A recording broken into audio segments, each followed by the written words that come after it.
Hello, you're welcome back to Project Management Demystified. Right, so this is the fourth episode 4 of looking through this senior PMO analyst with ACCA, and I think we'll be covering this second bullet point on the picture you have there. We've covered a number of things in the last 3 episodes or thereabout, and I have several videos on PMO generally, but we're being specific on this one. Right, so working closely with our external delivery partner to ensure the program has clear controls in place to manage outputs and escalations. So in this space, on this second bullet point in this picture, the keyword there is controls, and then external delivery partner. So there could be projects where you have a third party or an external delivery partner or a supplier providing services. It could be that they are building the service in your organization, or they have an off-the-shelf service that they're selling. So let's say OpenAI, for instance, have an off-the-shelf machine learning model that you want to implement into some of your systems or infrastructure. Or you have consultancy organizations like KPMG or Accenture or Deloitte delivering some service to your organization.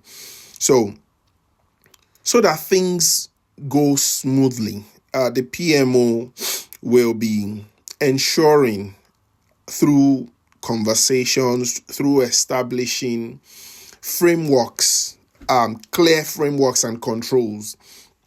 So a control could be that before someone can have access to a system, they should have XYZ user access, or ensure that every day someone is working, they should get paid, or everyone on a project should complete XYZ. Just putting things in place so that nothing will prevent or distract people from adding value to the project, to the organization. So the role of the PMO generally, or the senior PMO analyst in this particular instance, will be very instrumental to the success of the project or the organization.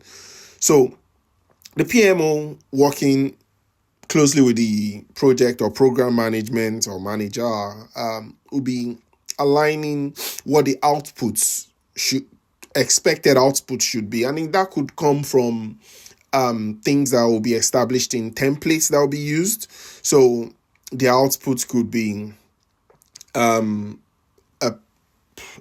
target operating model for something, or maybe ACCA is coming up with a new course, for instance, and how that the third-party supplier, whether through software development or through documents, will be delivering that within a particular time frame or period. So that will be kind of agreed with the third party, between the third party and the organizations.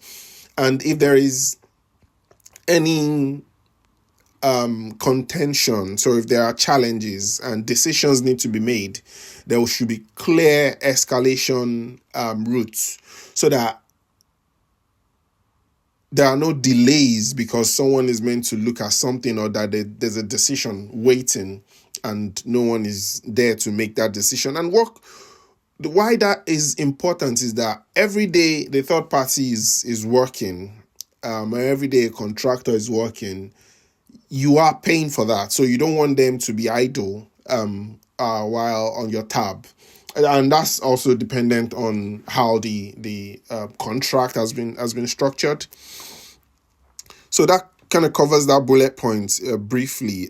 Just again, going into managing, and the next one, managing the onboarding and offboarding of external partner resources, and monitoring the resource forecast actuals to align with the contract and financial budgets.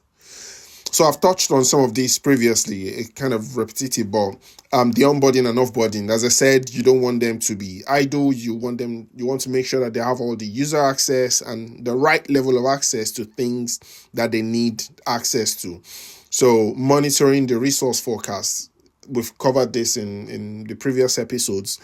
So you want to make sure that someone that is charging £1,000 working for 10 days, we expect them to charge £10,000 in 10 days. Maybe that's in about 2 weeks, working weeks. And at the end of the 2 weeks, have they actually charged that?